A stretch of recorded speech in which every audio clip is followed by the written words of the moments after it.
All right, welcome everyone. We're so glad that you're here today. Glad that you're joining us. Hopefully what you're seeing right now is a screen that says, welcome to Bloomerang Academy. That's what you're here for today.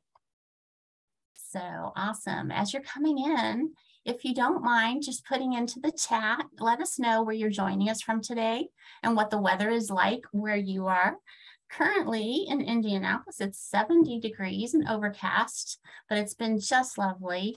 I was just discussing with Jessie what the weather's like where she's at too. She's up in the north part of Washington State, northwest part of Washington State. So yeah, awesome. Sunshine and beautiful. Oh, Wisconsin, yeah, great. Yeah, rainy day for Jessie today. Well, we're whatever the weather is like where you are, we're just so glad that you're here and joining us today. Let's go ahead and get started. I am going to give you our dial-in number, which I will put in the chat in just a moment. It is 1-669-900-6833. Should you need that for audio for any reason, please feel free to use that number throughout the session. Just a few housekeeping items before we get started. If you would like a live transcript of what's being shared today, please check on the live transcript button down in your toolbar, and it'll provide you with the subtitles as we go through today. Now, two different ways that you can interact with our session today. You can use the chat. This is a great place to share ideas. Maybe you have some thoughts about how you've utilized something in the past. As Jessie's talking, it might spur something that you're thinking of.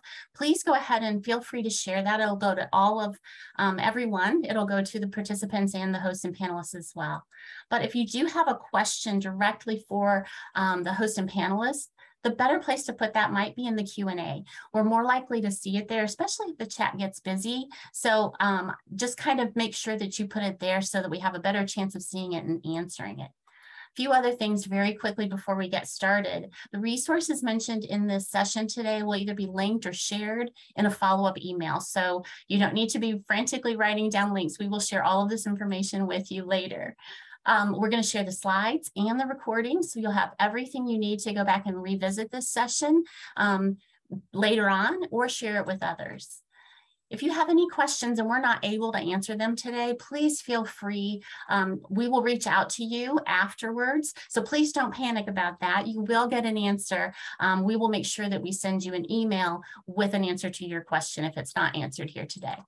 And if you need further assistance, please don't ever hesitate to reach out to our wonderful support team. They are amazing at support@bloomerang.com.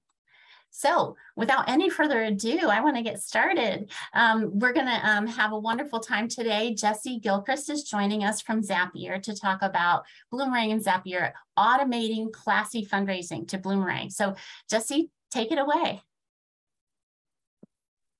Perfect. Thank you, Margie. So a little bit about us, work with Sidekick Solutions. We're a Bloomerang partner specializing in system automations for Bloomerang. We've been a Bloomerang user since 2013. And most recently, we were part of the team that helped Bloomerang launch the Bloomerang Zapier app.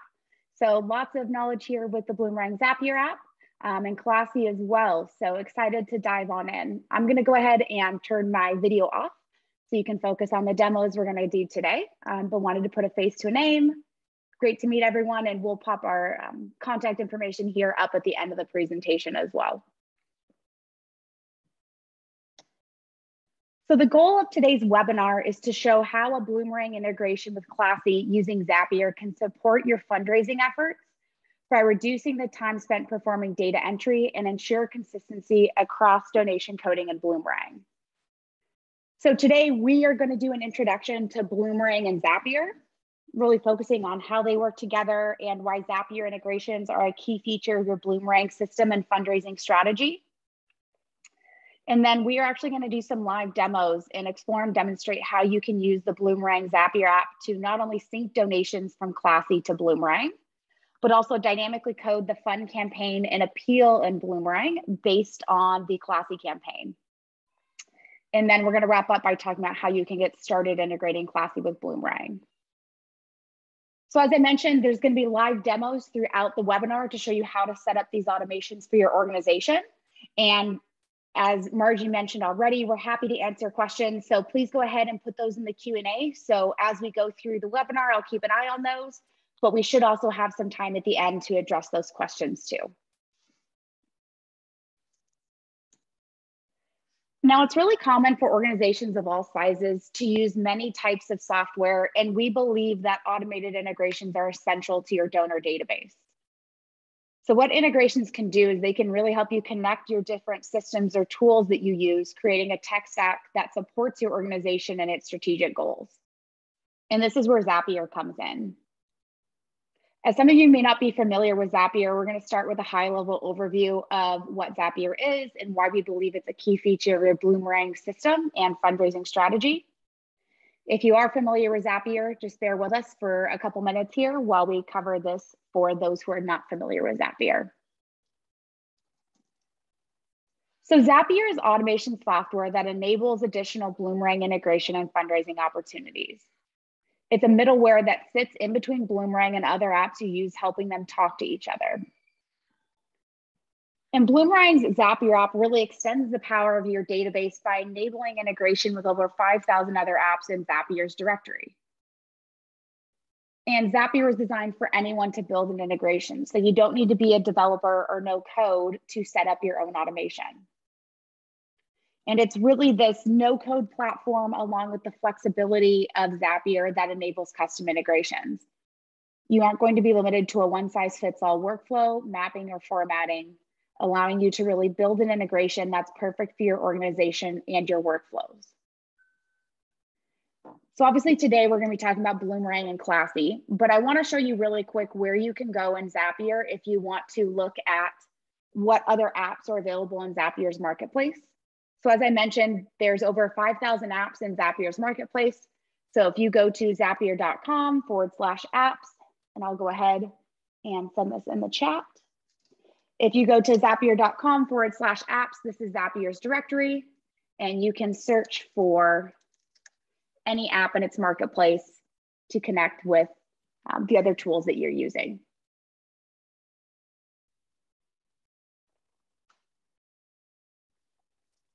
Now, as I mentioned earlier, we believe that integrations are a key feature of your Bloomerang database and can really take your fundraising efforts to the next level. Data should flow in and out of your Bloomerang database, connecting to other best-in-class tools your organization uses. And by keeping Bloomerang as the central hub of your tech stack, you can create a global record of your constituents' engagement and really centralize that reporting as well. Now, before we dive in, I want to do a quick poll to see how many of you are using Zapier and how many of you are using it with Bloomerang.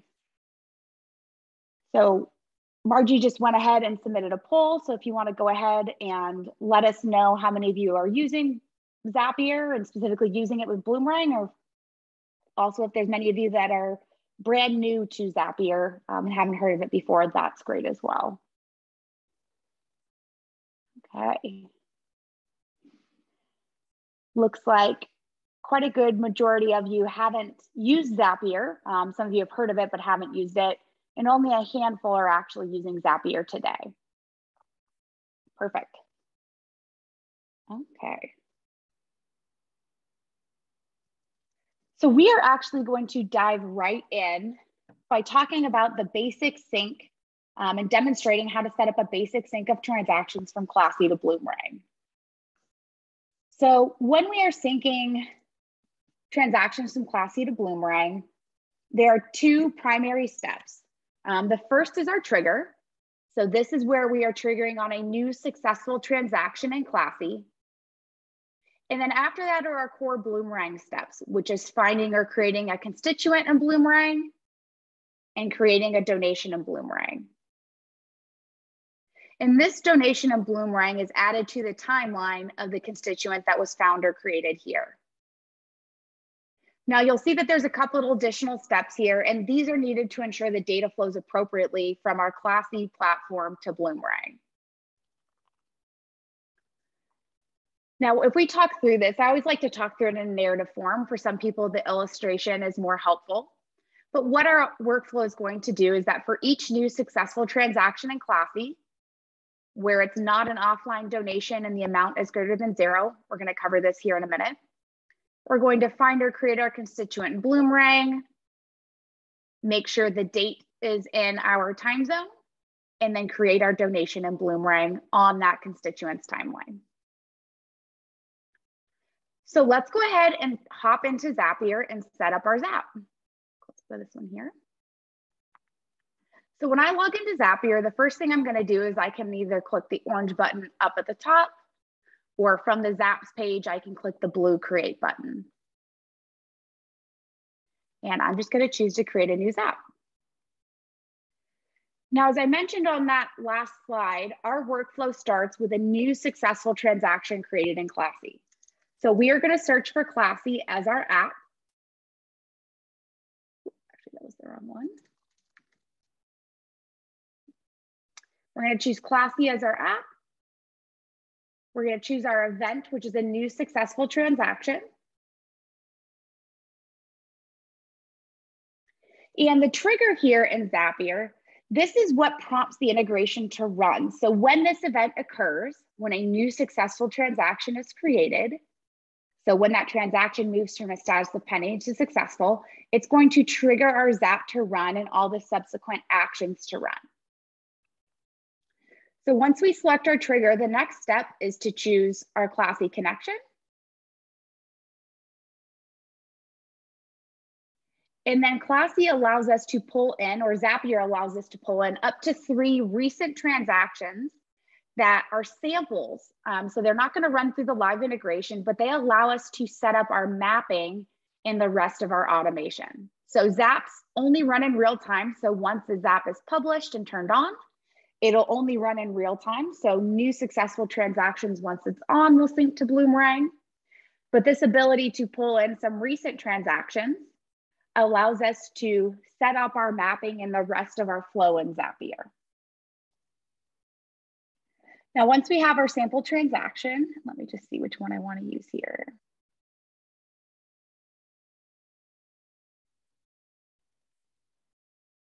Going back to that one, okay.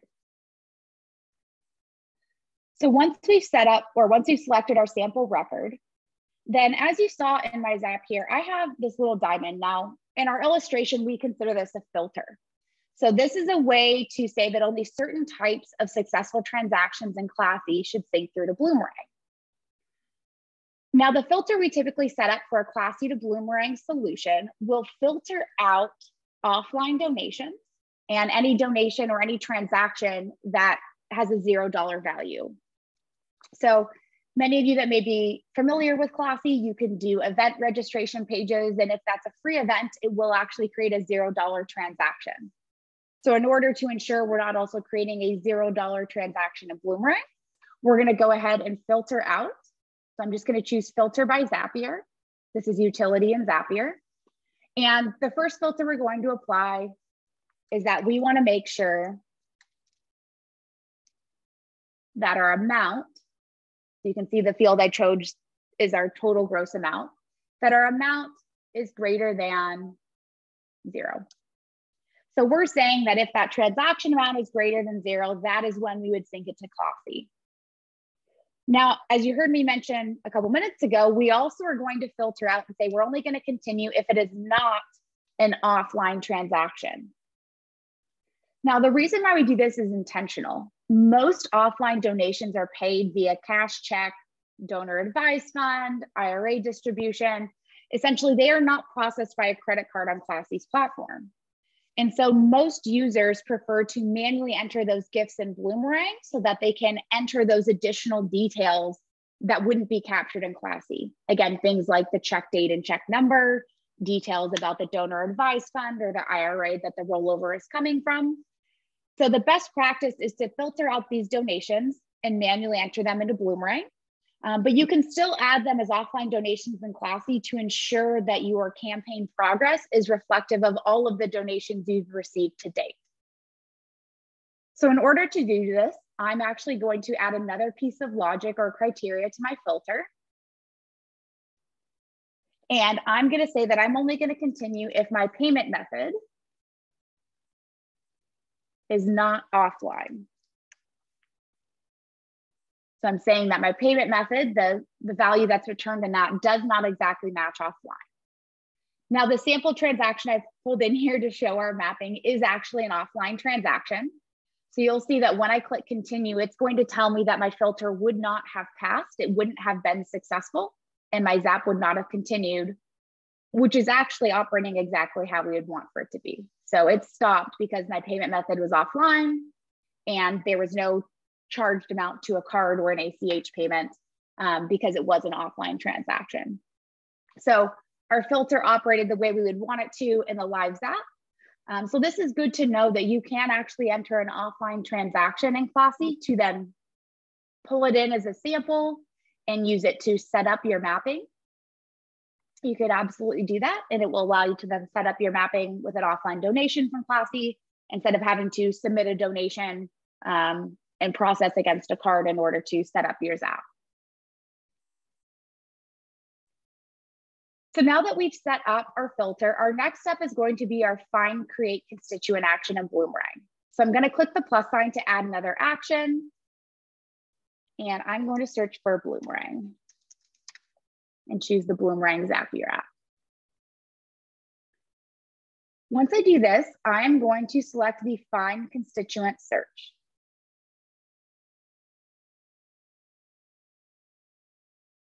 I'm going to select my Bloomerang account.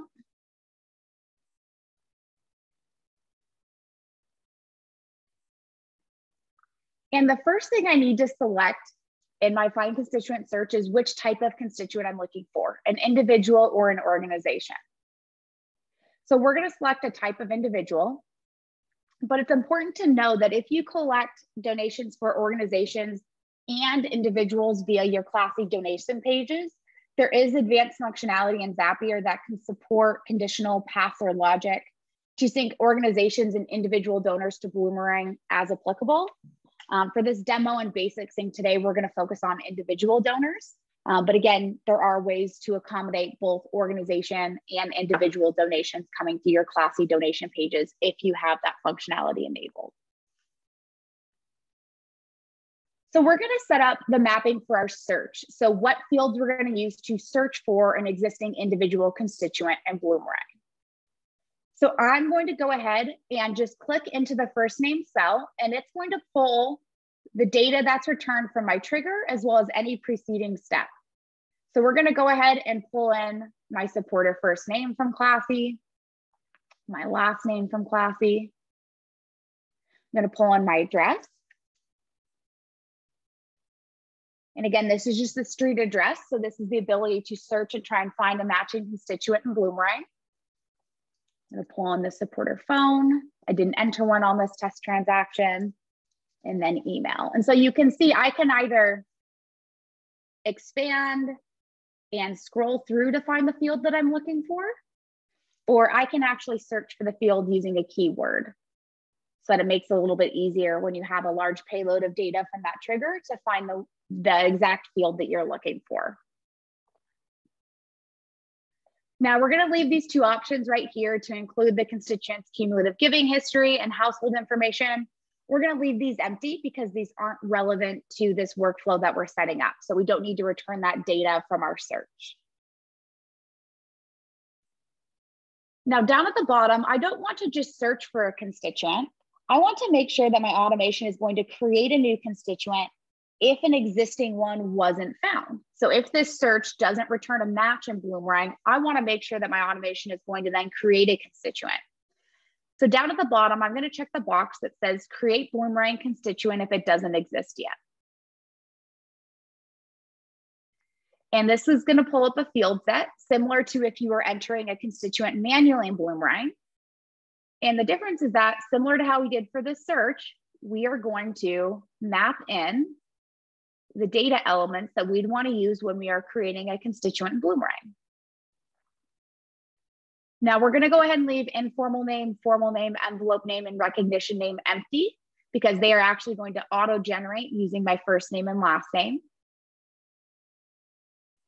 I'm going to scroll down here. I'm going to choose my primary address type. Say most of my donors aren't businesses, they're individuals. So most of the time, their address is going to be a personal address or a home address. Pull in my address fields. You can see I'm able to map in address line 1 and 2. I'm going to pull in my city, state. So you can see, if you're familiar with mail merges at all, it operates in almost a similar format where we're pointing the fields from Classy for that new successful transaction. We're pointing the fields from that object to the corresponding fields in Bloomerang that we want it to map to. I'm gonna do the same thing for my email. Again, assuming most of them are using personal emails.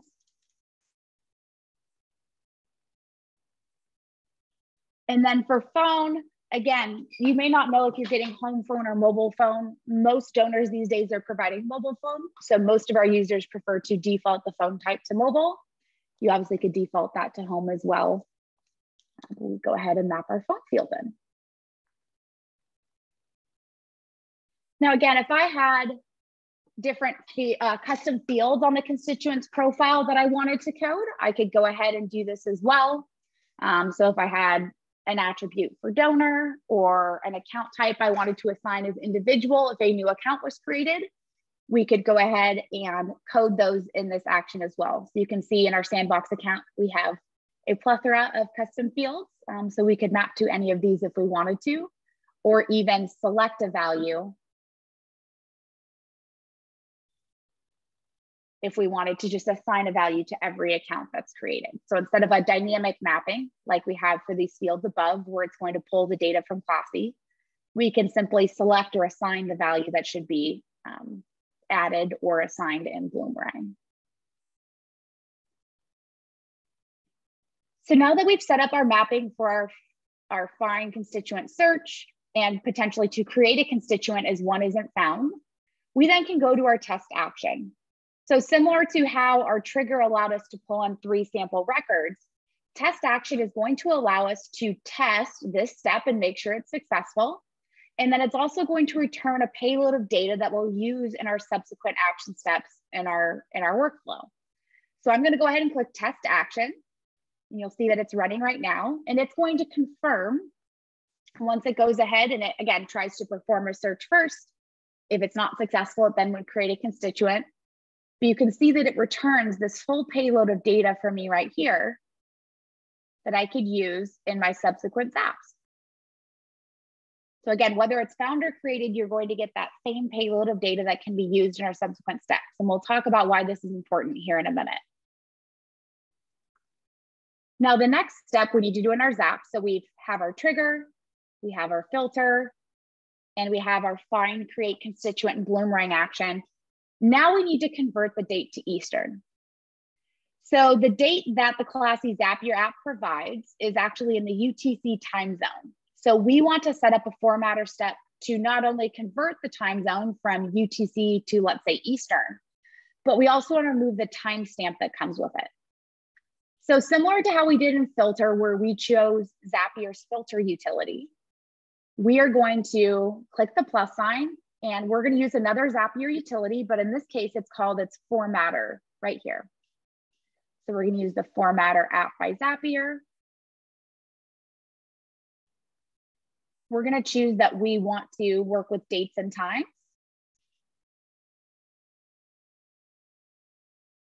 And then our transform is that we don't want to add or subtract or compare times. We want to reformat our time. So this includes time zone conversions as well.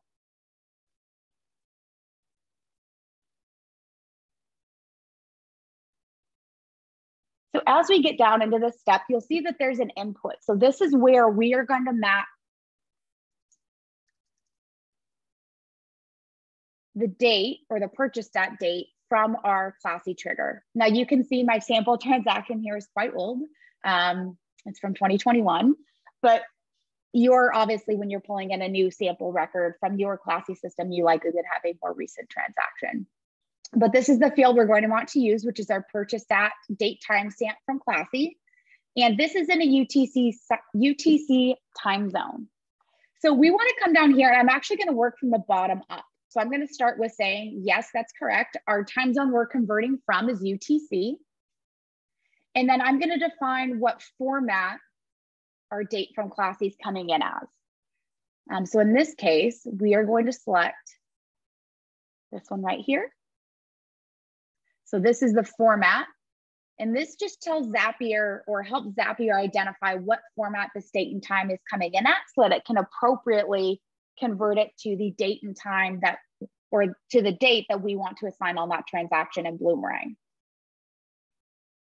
So know that we have our from time zone and our from format. I'm going to choose my time zone here. I'm actually Pacific, but for this use case, I'm going to use Eastern. If you were in Pacific time zone or Central, you would select your appropriate time zone. You wouldn't also select Eastern. You would select your desired time zone that you're converting to. And then in the to format, we are going to choose year, month, day. So we want to strip that timestamp out. We just want to return the year, month, day for that transaction. I'm going to click continue, and similar to all of our other steps, I'm going to test because this is going to show me my output, and then I'm able to map the output of this date time formatting, you can see right here, now to our create donation action. So instead of having to map this field with a date and time stamp and it potentially being mapping to Bloomerang incorrectly because it's the UTC time zone, I now have this converted value I can use when we create our donation in Bloomerang.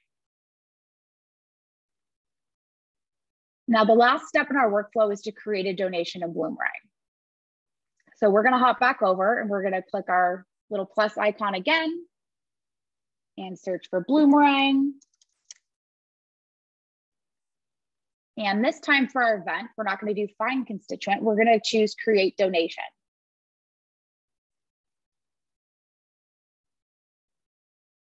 I choose my Bloomerang account.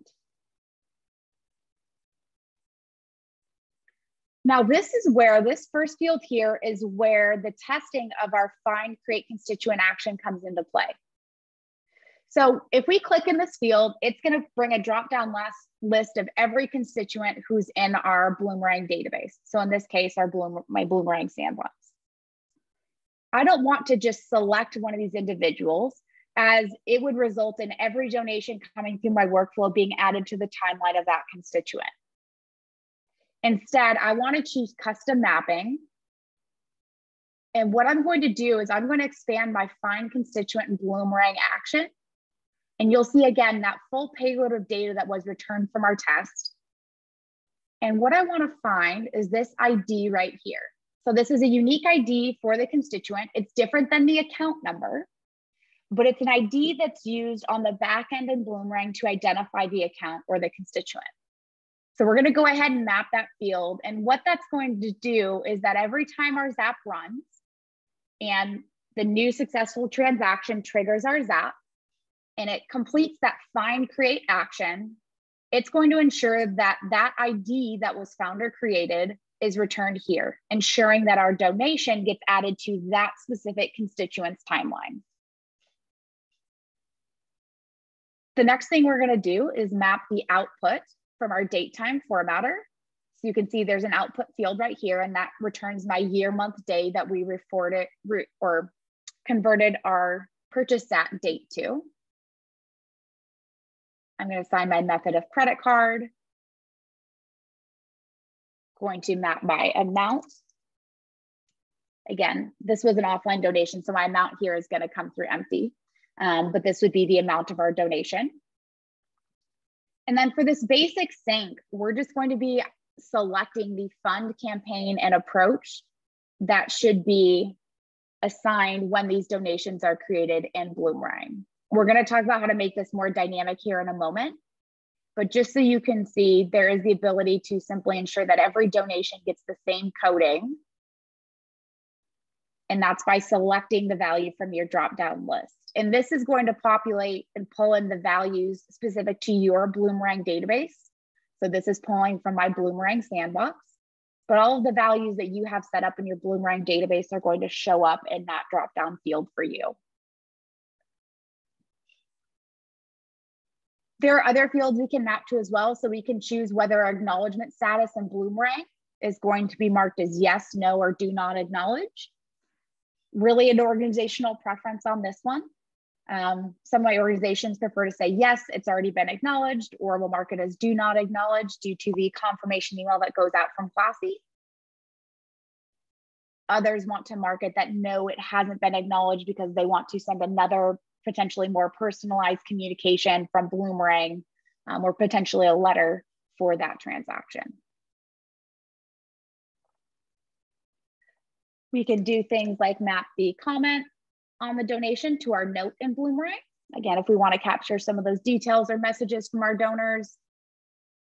And then there are some additional fields that we recommend setting up. So these are custom fields, and these are really related to our transaction details. So we recommend creating a transaction source, so a pick one or a single select field in Bloomerang, and having a value for Classy. Oh, and it looks like I'm missing that actually in my, let me set that up real quick. I'm missing that value in my field. But we recommend having this transaction source field because what this is going to allow you to do is really quickly pull a report in Bloomerang of the source where your donation is coming from. So if you want to pull a list or a report of all of your Classy transactions in Bloomerang, you can go ahead and then just using that single transaction source field, use that as your filter criteria in your report. So this transaction source, there you go, you can see now we can select Classy, and we can pull our transaction ID from Classy as well. So it creates kind of a linking reference between the two systems. So this field is going to support, again, really easy report generation in Bloomerang for all of your Classy transactions. And this transaction ID is going to make it really easy to reconcile between Bloomerang and your Classy system as well. So again, any of our custom fields that we want to code, we can. And then we can leave all of these fields down here at the bottom blank. So check details, credit card details, EFT details, in-kind details, essentially those additional payment details, especially because these are all credit card transactions. And so the details of those transactions within Classy and typically don't need to be synced to Bloomerang. So now that we're done editing, we can go to, and you could test this transaction. Now it's important to note that if you test this transaction, it will create a donation in Bloomerang. So you may need to go in and delete that out if it's not something that you need. But important to note that that is an option that you can test it here. You can also choose to skip this test and go straight to publishing your Zap and turning it on. Now, there is an optional piece here that we could do in our Zap. So some organizations like to update the constituent in Bloomerang. If our find constituent search matched to an existing one, they often like to ensure that that constituent is updated with any new phone, address, or email information submitted from Classy. If we wanted to add this in here, I think we've got enough time going here today to be able to cover this. If we want to add this in here, we can simply add another filter.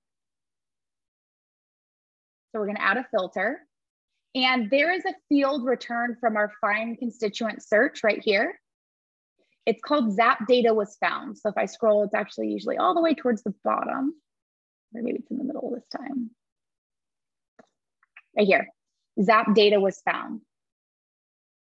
What we want to set this to is to say Zap data was found is true, meaning our search matched to an existing constituent. If it's false, that means a new one was created. But in this case, we're saying if we match to an existing constituent, we're then going to update that constituent. So we can go ahead and add another Bloomerang action. And we're going to use update constituent as our action.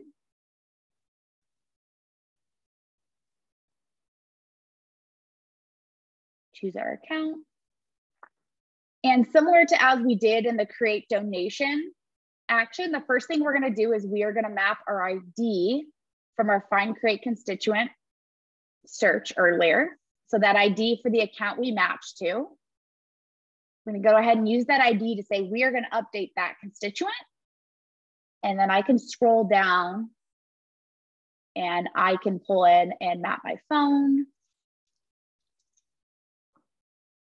And again, selecting my types as well. in my email.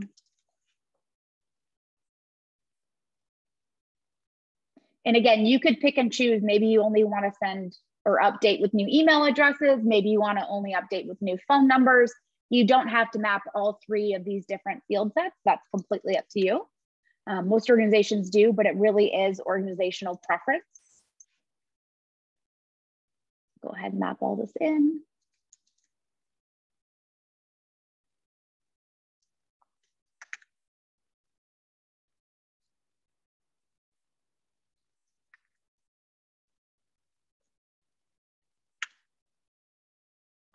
And so you can see I've gone ahead and mapped in now my address information, my phone information, and my email information from Classy. So if that information is new, it will be promoted to the primary contact information for that constituent in Bloomerang. If it matches to, again, existing address, phone, or email, it will not duplicate it, but that matched information, again, becomes the primary. Let's say this information is new. Let's say it's a new email address here from me. Again, it gets promoted as primary, but the existing primary email address doesn't get deleted out of Bloomerang. So you don't need to be worried that you're going to lose contact information. What will happen is that the existing primary information will be demoted to a secondary status. So a secondary email or a secondary phone. So any of this new information, again, isn't going to overwrite or delete the existing information that you have in Bloomerang. What it's going to do is it's going to be promoted as the primary, and the existing information, if different, will become secondary. So I want to give just a brief pause here and see if we have any questions. I don't see any in the chat or the Q&A. So if you have a question, go ahead and type that in real quick before we transition to talking about dynamic coding. And again, the slide deck you'll get afterwards here does have screenshots of everything we just walked through. So you can see that as well. I'll give a second here to see if we have any questions before we move on.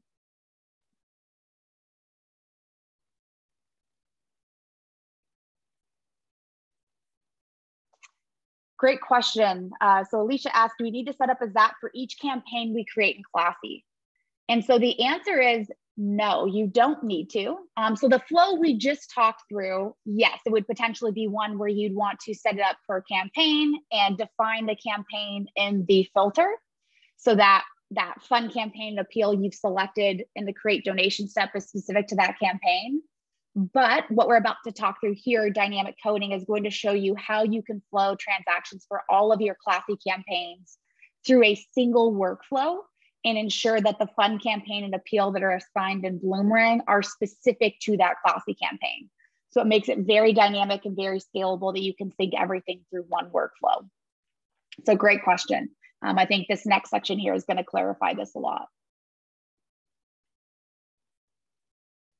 Now, the workflow we just showcased is a simple standard sync when you're only collecting donations via Classy for a single purpose. However, this is rarely the case. Many organizations that use Classy collect donations for a variety of purposes using separate Classy campaign pages. Now, a lookup table, we're going to be using this term and we'll talk through this here in a minute, but a lookup table can be configured in the solution to dynamically code the fund campaign and appeal in Bloomerang based on the Classy campaign the donation was made to. Now, a lookup table in Zapier is a way to convert data from your source application, in this case, Classy, to the corresponding value in your target application, which would be Bloomerang. This uses what's called a lookup key, and this is the data that we want to search for or look up in our table. Sometimes this is a human readable value or label, like the name of the Classy campaign, and other times it may be the ID for that. So for example, your campaign ID from Classy. Now, when it comes to a lookup table, again, we're going to give a demo here in a minute that I think will solidify a lot of this. But when it comes to a lookup table, we recommend using IDs as your lookup key when we can't or when you can, because your ID is always going to remain static, even if the value or the front end human readable label is modified. Meaning, or for example, if you change the name of your Classy campaign, the ID for that campaign is going to remain the same. That's not going to be changed. So again, we recommend using IDs when possible, as it kind of future-proofs your solution in the face of modifications you may make in the future. And we'll talk through what this looks like for Classy here in just a second in our demo. So how the lookup works is that if it's successful and it finds that lookup key or that match in our lookup table, it's going to return the related value for mapping into our target system. So if we're looking up some Bloomerang data using our Classy campaign ID, if it finds that in our lookup table, it can give us back the fund campaign and appeal that we should be using when we create our donation in Bloomerang. Now, there are two different apps that can be used to create a lookup table in your Zap. The first is called Formatter by Zapier, which we've used for our date time conversion already. And the other is Google Sheets. Now, in order to build your understanding of Zapier, we're going to cover when you'd use one of these versus the other. But it's important to note that for automating the sync of transactions in Classy to Bloomerang, we typically use a Google Sheet. So again, we're going to walk through both options here in our demo just to help build some more understanding and capacity of Zapier. But just know that all the automations we build for our clients, thinking Classy transactions to Bloomerang, we're using a Google Sheet. Now, Formatter by Zapier is a free app in Zapier's marketplace that can be used to create a really simple lookup table. And what this allows us to do is to return a single value. We can use it for line item support, which typically isn't relevant for Classy transaction sync. But the other benefit of the Formatter by Zapier is that we can assign a fallback value, meaning if our Classy campaign ID weren't found in our lookup table, we could default and assign a specific value in Bloomerang. Now, Google Sheets is the other option for including a lookup table in your solution. And what Google Sheets allows us to do is return multiple values in the lookup, meaning that in a single step, we can look up the Classy campaign by its ID and return the fund campaign and the appeal that should be assigned in Bloomerang. So it allows us to pull all three of those in one step. Whereas if we use Formatter by Zapier, we would need a separate step for fund, a separate step for campaign, and a separate step for appeal. Using a Google Sheet also allows you to easily edit and update the lookup table outside of your live Zap. So your live automation will look to that Google Sheet, but you don't actually have to go into Zapier to include new Classy campaigns in the lookup table.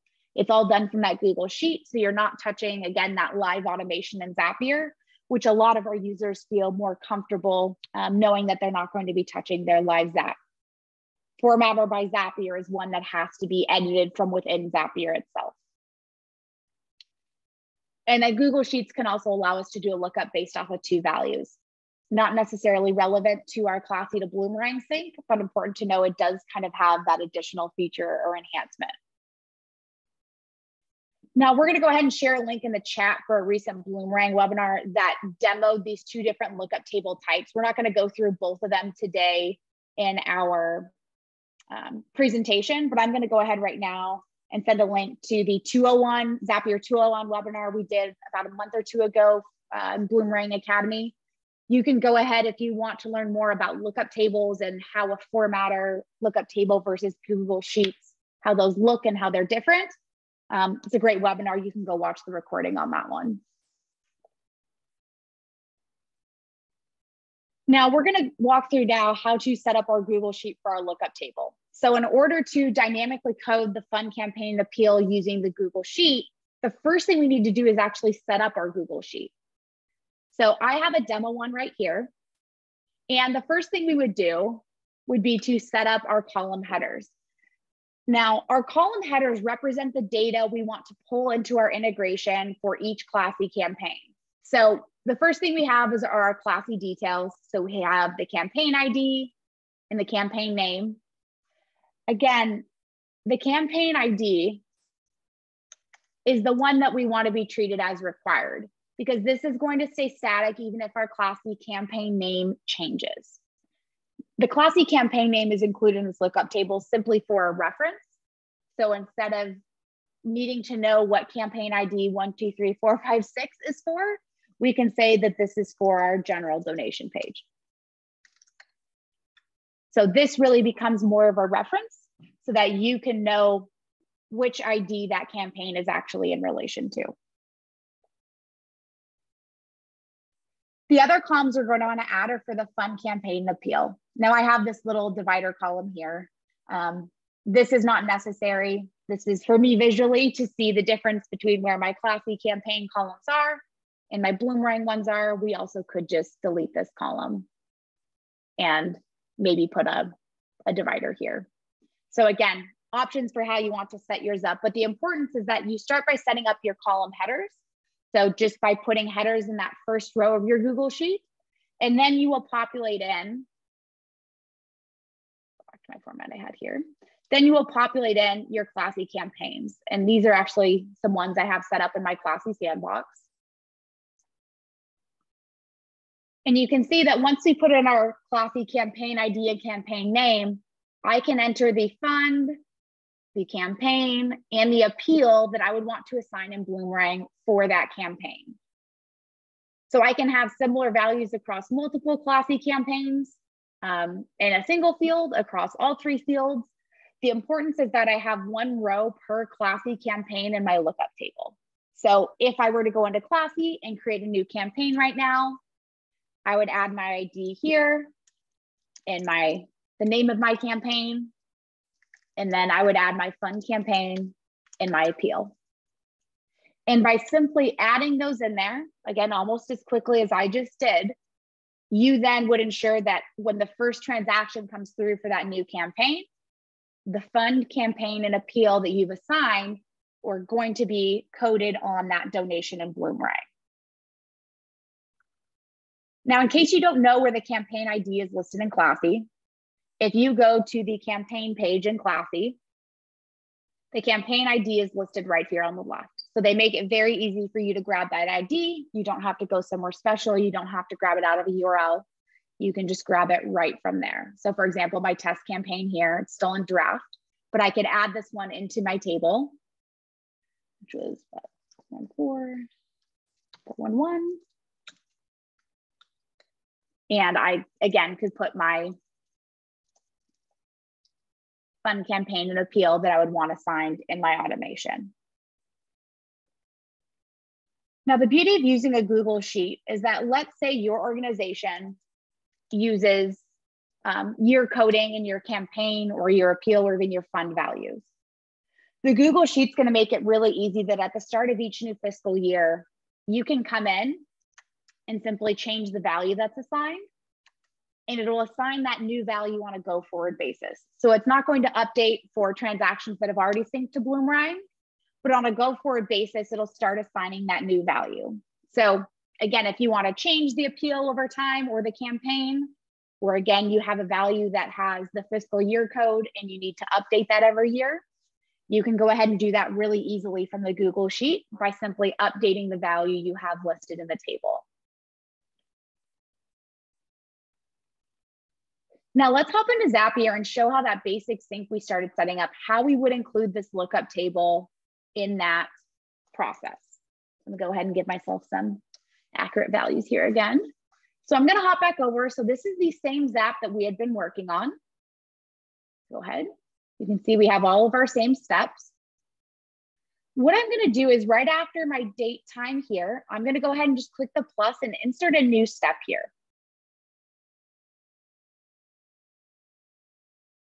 So I'm going to go ahead and search for and select Google Sheets.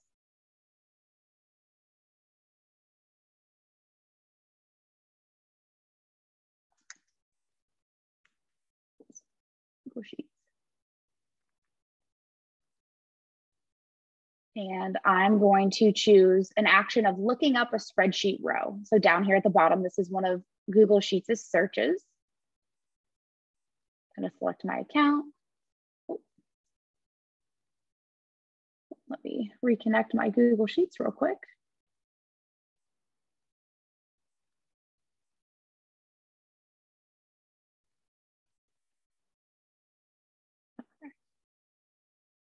Uh-oh. Go ahead. Sorry about that. It's freezing up on me here.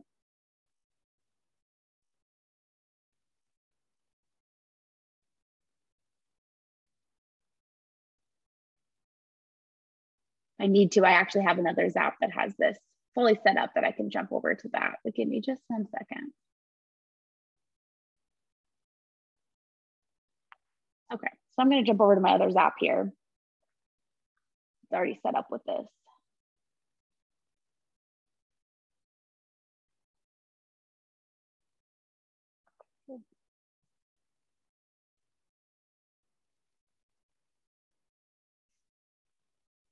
It's going to expire on that one too. That's not helpful. Let me reconnect here. Apologize for this. Actually, we'll do this. I'll go ahead and show you. I've got screenshots here. So again, when we get into that Google Sheet step, it's going to have us select the worksheet. So the spreadsheet and the worksheet. So the spreadsheet being the overall file that we have in our Google Drive, and then select the actual sheet in that file. So you can see it's pulling right here, it's pulling from my Zap 201, actually demo G sheet, but the worksheet we're looking at is our lookup table. You can see that right here. For the lookup column, we're choosing our Classy campaign ID as the lookup column. And then our lookup value, we are actually pulling in the campaign ID from Classy. So from that new successful transaction trigger, I'll just pull this in here just so you can see what that field looks like in the Classy payload.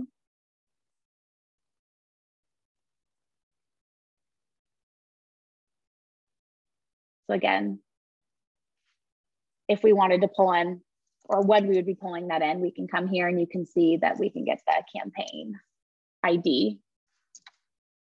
Oops, I can spell campaign right there. It returns it as a field so we can use that in our lookup step.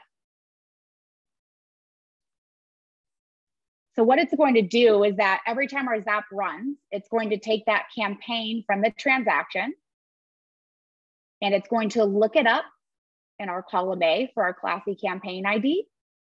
And it's going to return all of the data in this row. So the campaign name, the fund, the campaign, and the appeal. It looks like I just got my Google Sheets reconnected. So let me go back here.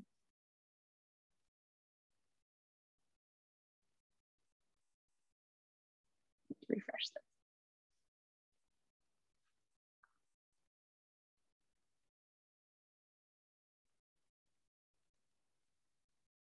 There we go. Okay, so you can see I've got my spreadsheet selected, my worksheet, the campaign, Classy campaign ID is my lookup column, and the campaign ID is my lookup value. Now the rest of these fields we're going to leave blank, so we don't need a supporting lookup column or value. We're not doing a 2-field lookup, so we can leave those blank. And we don't need to change anything down here. We're not going to be creating new spreadsheet rows. We're going to go ahead and just leave those as they are. Now, when I test this step, again, it's going to return the details for that row. So when it finds my Classy campaign here in that lookup table, so this was my online donation page. So this is this row right here. It returns unrestricted as my fund, annual campaign as my campaign, and online donation as my appeal. And you can see the column references here. What this allows us to do is that on our create donation action, instead of selecting the fund, campaign, and appeal, so again, instead of choosing unrestricted and having unrestricted apply to every transaction that comes through, I can choose custom mapping. And from that lookup step, I can choose the Bloomerang fund. So this is telling my automation that when we are creating that donation in Bloomerang, we are going to use the fund, campaign, and appeal returned from my Google Sheet lookup table. Instead of assigning the same value to every transaction that comes through, this ensures that we're coding those donations specific to the Classy campaign.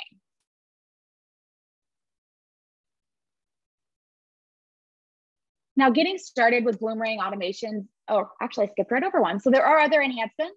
We talked about a couple of these early on. One is that if you have company or organization donors in Classy, there's advanced functionalities to support that, as well as if you have international donors, there are ways to adjust for that international address formatting when you're doing that find, create constituent action.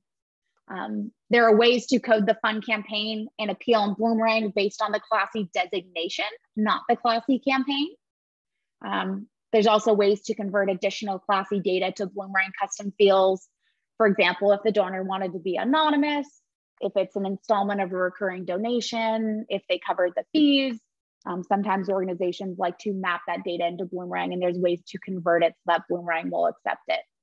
And then also mapping of custom questions. That's another enhancement that can be added as well. Today was really focused on that basic thing, but just wanted to give an idea of the other elements that can be added into that Classy to Bloomerang sync. Now, getting started with Bloomerang automations is easy.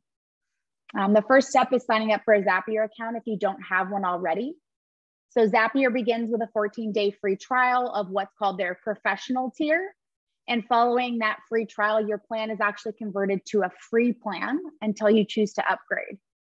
And most organizations will need to upgrade to the starter plan at a minimum, as that supports multi-step zaps. So the sync that we've shown today, you would need the starter plan at a minimum, but based on the amount of transactions you are syncing from Classy to Bloomerang, you may need a higher plan. Now, it's important to remember that Zapier does provide a 15% discount for nonprofits. So if you sign up for a paid plan, make sure to apply for the discount if you're a nonprofit. So I'll go ahead again and send that in the chat. I know Margie, you probably plan to send that out in the follow-up email later today as well. But love to get that over. If you've already have a Zapier account, you can still apply for it. But it is something that will give you that 15% discount. Now, after signing up for Zapier, you just can connect your Bloomerang database. So by going to My Apps on your left menu, clicking Add Connection, you can search for and select Bloomerang, and then you'll grant access using your Bloomerang login credentials. So if I go back to My Apps here,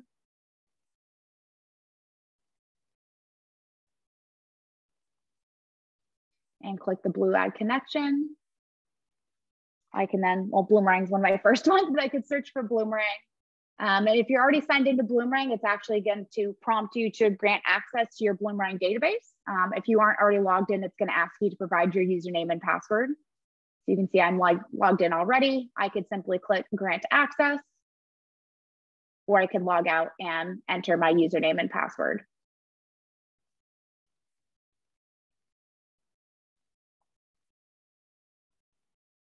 Now, Classy works a little bit different in Zapier than Bloomerang does. So Classy does not have a public app in Zapier's marketplace. My team, Sidekick Solutions, has developed a connector that supports Bloomerang users in connecting Classy to Bloomerang via Zapier. So it's a private product, and if you'd like to request a license for the Classy Zapier connector, you can simply reach out to our team at support@sidekicksolutions.llc.com. And the connector has a $950 a year annual subscription fee. And so following execution of a service agreement and payment of that kind of year one invoice, we provide you with an access token that allows you to authenticate your connection of Classy in Zapier.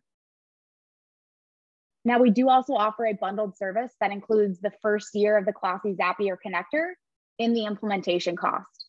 So a lot of organizations prefer to be a bit hands-off and have us simply set it up for them. And so we do offer this service. Again, it includes the first year of the Classy Zapier connector, has us set up that sync from Classy to Bloomerang for your new successful transactions, and provides 15 days of monitoring and support after the solution goes live. So this service is completely optional. And again, you may instead choose to just purchase the connector and set up the automation DIY, which is absolutely great as well. It is important to note that Zapier subscription is separate from this pricing on this slide.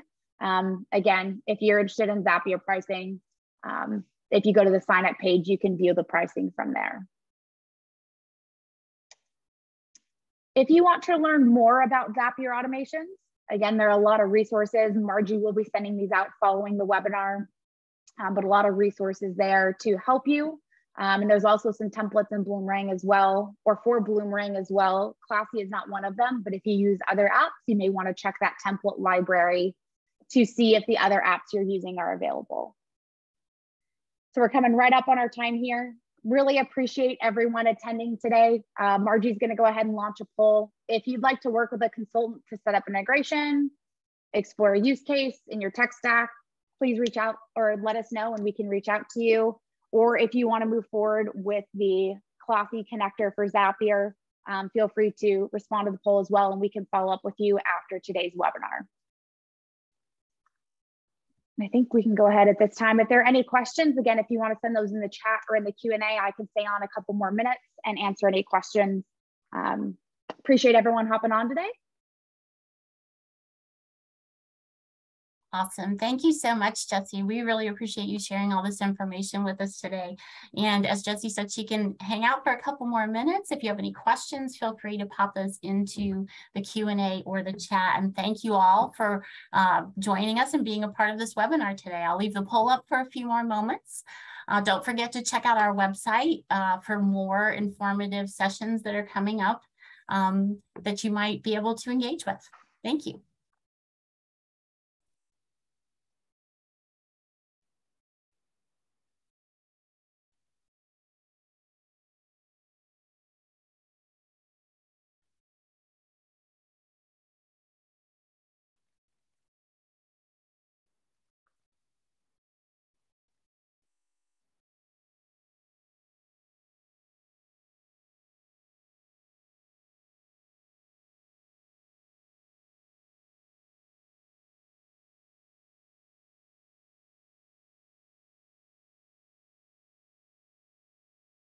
Margie, doesn't look like we've got any questions coming in. So thank you everyone for attending today. It's been a pleasure. Again, our door is open if you want to explore Classy and Bloomerang or any other automation use case.